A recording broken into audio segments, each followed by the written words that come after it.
À 57 ans, lorsque l'on croit enfin avoir trouvé la paix dans les plis du temps, certains souvenirs reviennent avec une précision presque insolente, comme s'ils n'avaient jamais accepté de vieillir.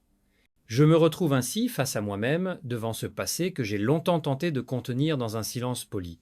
Ce n'est pas un remords ni une confession tardive, mais une vérité assoupie qui réclame son souffle. Pendant des décennies, je me suis appliqué à sourire, détourner les questions, à masquer cette part secrète de ma vie sous des gestes maîtrisés. Pourtant, au fond, il existait une brèche. Une petite lumière obstinée que même la célébrité, les tapis rouges et les années n'avaient pas pu éteindre. On croit toujours que la maturité apporte la sagesse absolue, un détachement presque aristocratique face aux souvenirs. Mais ce n'est qu'une illusion.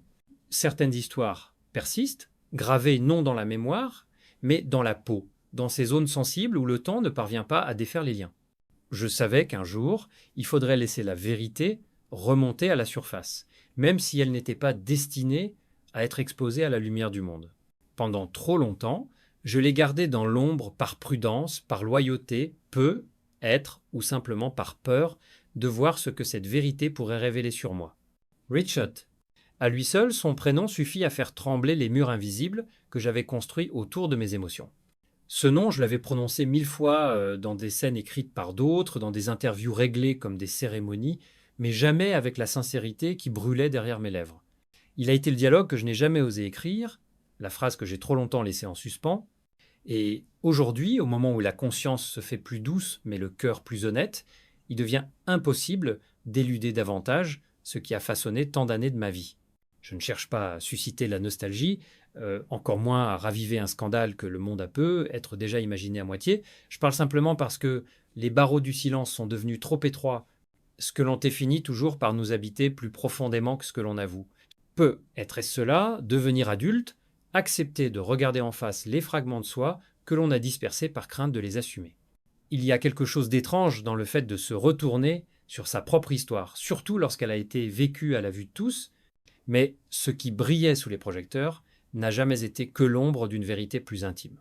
Et maintenant, je sens qu'il est temps de laisser cette lumière discrète, presque tremblante, éclairer ce qui fut à la fois mon secret le plus lourd et ma tendresse la plus profonde. La rencontre n'avait rien d'un moment destiné à entrer dans une légende. C'était une audition banale, une salle trop froide aux murs nus, où l'on entendait l'écho de ses propres pas comme si chacun trahissait une faiblesse secrète.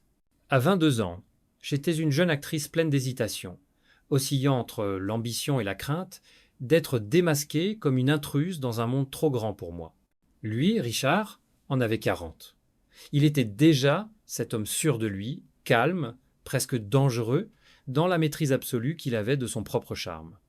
Je me souviens du moment exact où son regard a glissé vers moi. C'était pas l'évaluation professionnelle d'un partenaire de jeu, mais quelque chose de plus profond, de plus direct, comme une main invisible posée sur mon épaule. Je croyais venir interpréter un rôle, offrir une énergie, convaincre un réalisateur. Je ne savais pas que je venais d'entrer dans une histoire qui bousculerait tout ce que je pensais être ma vie. Le scénario, les dialogues, la mise en scène, tout cela s'est brièvement effacé quand nos yeux se sont rencontrés.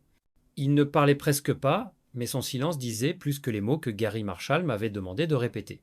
Je tremblais un peu, pas de peur, mais de cette intuition étrange que quelque chose était en train de se décider sans que je puisse intervenir.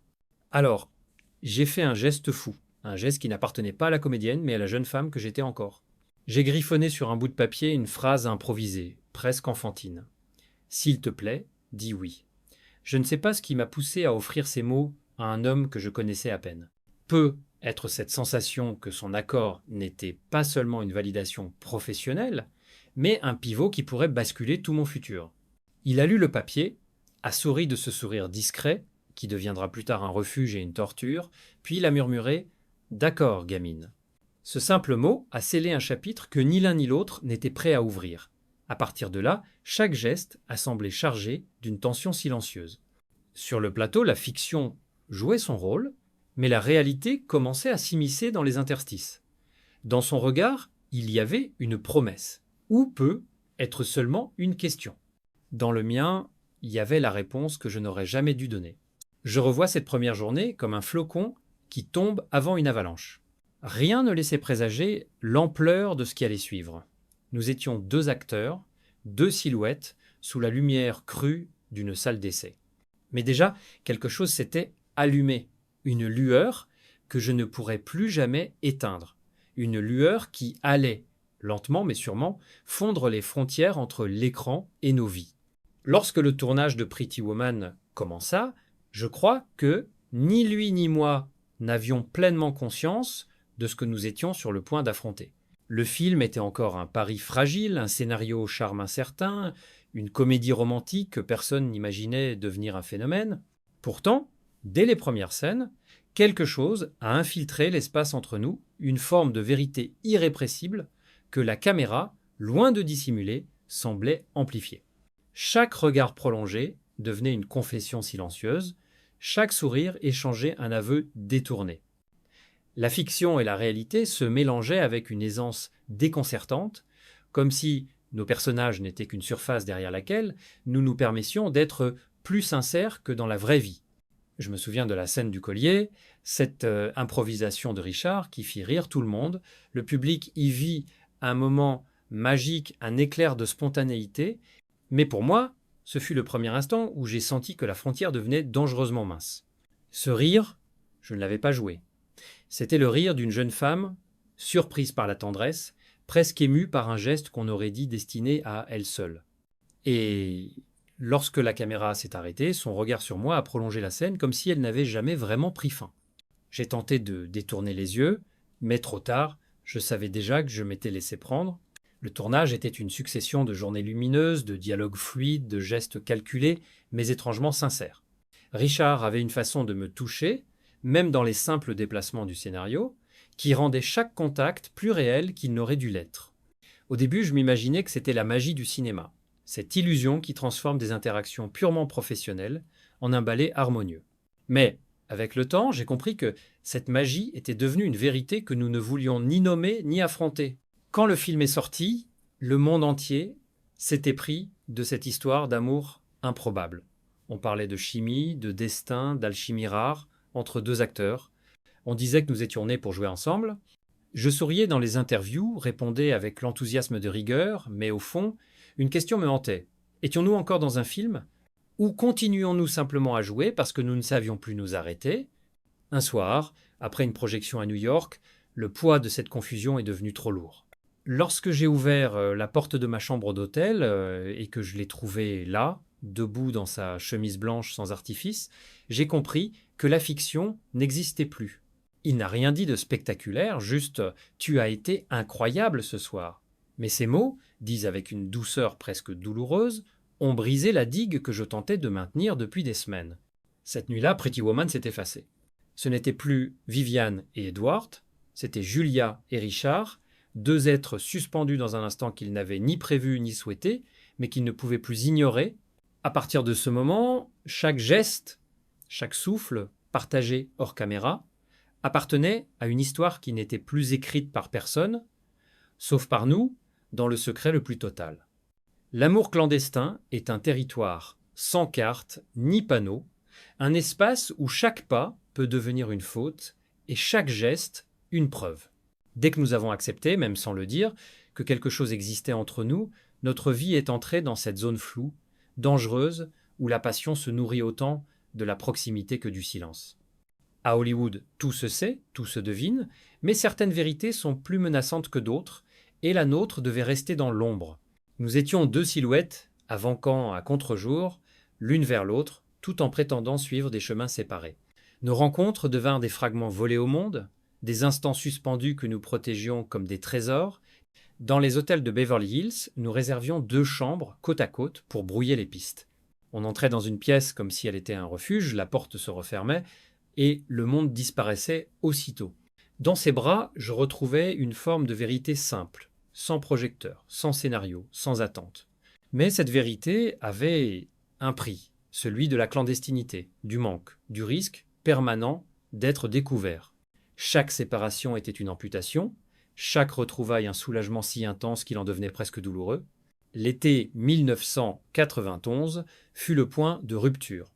Mon mariage approchait, un mariage annoncé, orchestré, célébré, avant même d'avoir eu lieu Je devais devenir l'image parfaite d'une mariée radieuse, une icône hollywoodienne accomplissant son destin. Mais à 3 jours de la cérémonie, la vérité m'a rattrapé, implacable.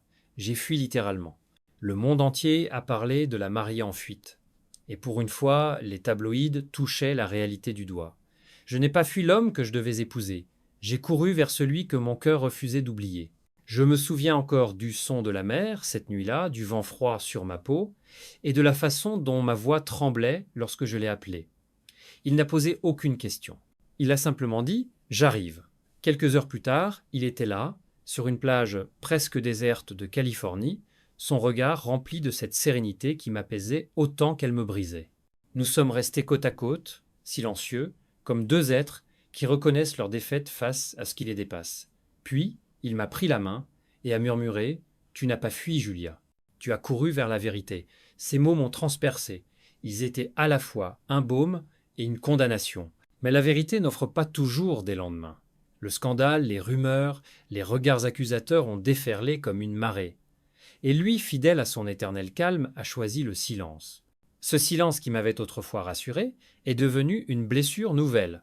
Le monde voulait des réponses que nous ne pouvions pas donner. Nous protégions cet amour comme un secret trop fragile pour survivre à la lumière. Et dans cette protection, peu à peu, il s'est étouffé. Les années suivantes ont été un dédale de regrets, de décisions précipitées, de tentatives maladroites, pour construire ailleurs ce que je ne pouvais plus vivre avec lui. J'ai épousé un autre homme, croyant que l'amour pouvait se remplacer par la volonté. Mais même entouré de nouveaux visages, je portais cette absence comme une cicatrice invisible. Richard, de son côté, avançait avec la même élégance distante, laissant derrière lui un sillage que je n'arrivais pas à suivre sans me blesser davantage. Ce fut une époque où je me suis souvent demandé si l'amour interdit est plus fort parce qu'il est caché, ou simplement plus douloureux parce qu'il n'a jamais la chance d'exister pleinement. Je n'ai jamais trouvé la réponse. Je sais seulement que malgré le chaos, malgré les humiliations, malgré les années qui s'accumulaient, mon cœur refusait de se résigner. Lorsque Gary Marshall m'a proposé de retrouver Richard pour Runaway Bride, j'ai d'abord cru à une plaisanterie cruelle du destin. Après tant d'années de silence prudent, après les mariages, les ruptures, les rumeurs étouffées et les tentatives de reconstruction, l'idée de rejouer ensemble semblait presque indécente. Je me rappelle avoir ri nerveusement, comme si ce simple projet risquait de faire s'effondrer l'édifice fragile sur lequel j'avais bâti ma vie. Pourtant, une partie de moi la plus secrète a ressenti une secousse, un écho ancien qui murmurait que rien n'était tout à fait terminé. La première rencontre eut lieu dans un salon calme du studio. Il était là, assis, un peu plus marqué par le temps, les cheveux légèrement argentés, mais avec ce même regard clair, profondément posé, que je n'avais jamais réussi à oublier. Quand il a levé les yeux vers moi, j'ai senti une vague étrange, presque violente, remonter en moi. Je n'avais plus 22 ans, j'étais une femme mûre, façonnée par les succès, les blessures, les choix et les renoncements. Et pourtant devant lui, je redevenais cette jeune version de moi-même, fragile, lucide et terriblement vulnérable. Le tournage commença dans le Maryland en 1999 et très vite, la tension devint palpable. Nous nous disputions pour des détails dérisoires, une réplique, un geste, un timing, un regard peut être trop appuyé. Ces querelles n'étaient jamais vraiment liées au film. Elles étaient les résidus de tout ce que nous n'avions jamais osé dire, de ces années de silence où la douleur sourde s'était transformée en combustible prêt à s'enflammer au moindre mot. Mais derrière chaque friction se cachait une flamme intacte. Une flamme presque humiliante par sa persistance. Un jour, Gary nous appela pour tourner la scène du mariage.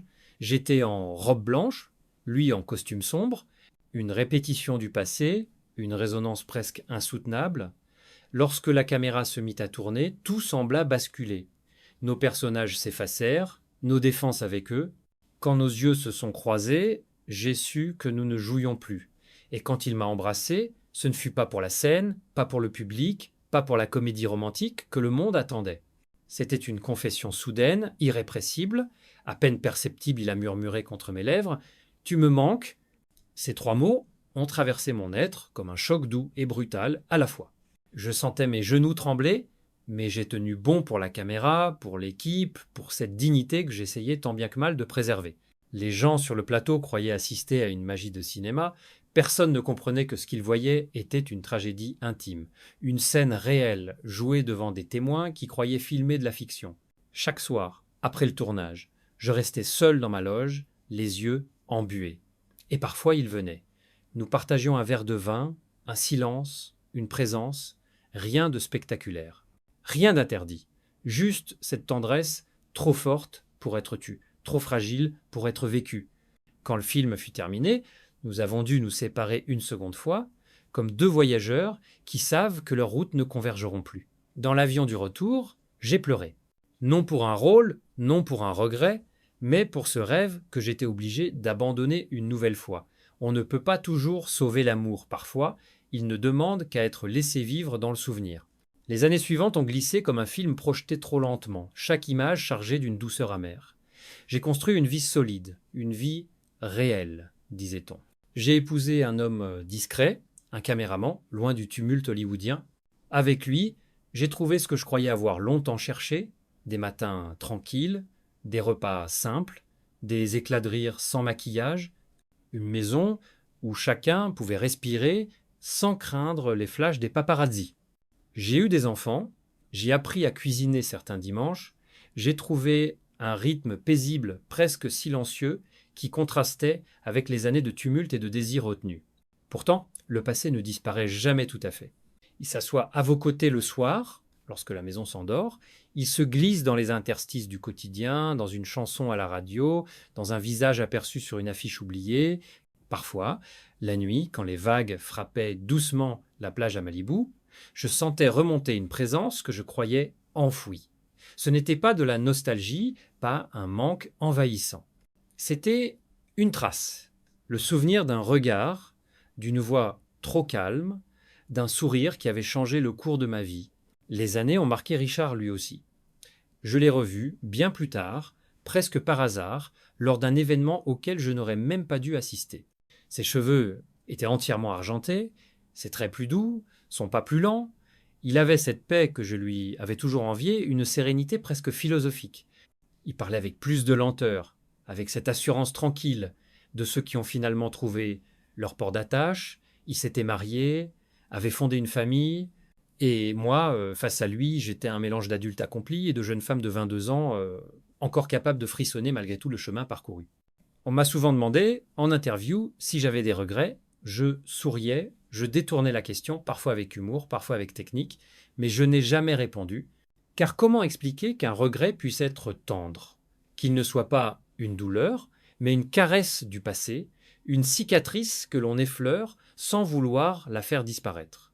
Ma vie a été généreuse. Les films, la célébrité, un Oscar, des amitiés sincères, 3 enfants merveilleux, un foyer solide. J'ai survécu aux projecteurs cruels, aux jugements, aux histoires réécrites par les journaux. Et malgré tout, certains soirs, lorsque la lune se glisse par la fenêtre comme une visiteuse familière, je me surprends à revenir au premier jour. À ce « d'accord », gamine, murmurée entre deux souffles. À cette promesse involontaire qui a traversé les décennies, on dit que le temps efface tout. C'est faux, le temps n'efface rien, il adoucit, il transforme, il enseigne à vivre avec ce qui persiste. Mon amour pour Richard n'a jamais été parfait, jamais raisonnable, mais il fut vrai.